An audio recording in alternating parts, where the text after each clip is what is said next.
Tutorial daw kung paano gawin ito. Ayaw, di ba? Kung gusto nyo matuto, panoorin nyo lang tutorial ko. Sa umpisa, gawa lang tayo ng video.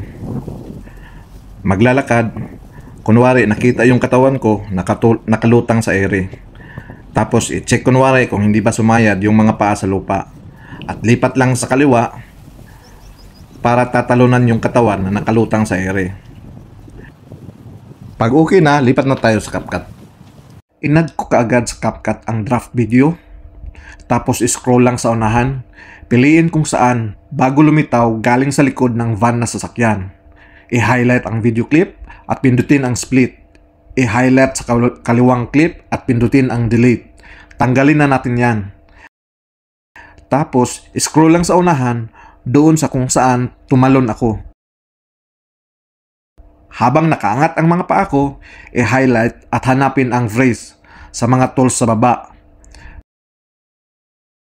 Tapos habang naka-highlight yung naka-freeze, ilaglag natin yan. Pindutin ang overlay. Tapos ilong press lang yan, i-drag pa kaliwa at ipantay ang dulo kung saan nag-freeze sa taas na video clip. At i-highlight ang video clip, tapos ilong press ang puting part sa kaliwa at i-drag pa kaliwa sagad sa pinakaumpisa, pantay sa taas na video clip. Habang naka-highlight yung video clip na nasa baba, hanapin ang Remove BG sa mga tools at pindutin ang Customize Cutout, piliin ang brush at paliitin ang brush size para hindi mahirap magguhit at umpisahan na kulayan ang katawan ko na nasa ere. Kayo na bahala kung anong brush size gusto nyo na sa tingin nyo na mas madali para sa inyo magguhit.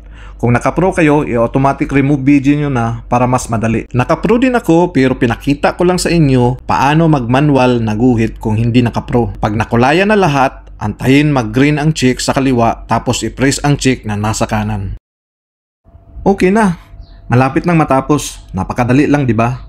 I-play lang natin saglit para makita ang resulta. Mukhang ayos na. Lalagyan na lang natin to ng shake effects para mas maganda tingnan dito sa bandang pagtalon na nagsanib na ang katawan ko sa naka-freeze. Pindutin lang yung back arrow na nasa baba ng 3 beses para makita natin ang effects. Pindutin ang video effects at i-type ang shake sa search bar.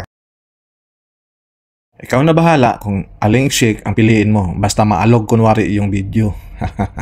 Pinili ko yung unang shake tapos adjust na lang ang speed at intensity. Templahin nyo na lang kung alin ang mas maganda sa paningin nyo. Press check at i-timing na lang kung saan nagsanib ang katawan. At i-highlight ang shake effects tapos ilong press ang puting parte na nasa kanan at i-drag pa kaliwa para umiksi ang shake effects. Dapat kasi ang maalog ay yung part lang na nagsanib ang dalawang katawan. Parang okay na. May pang reels na mamaya. Bawasan na lang natin sa dulo, i-highlight tapos i-split at delete na yung sa kanan. At pindutin din yung dulo at i-delete. Watermark ng CapCut yan. Tanggalin na natin para hindi masama sa video. Export na agad.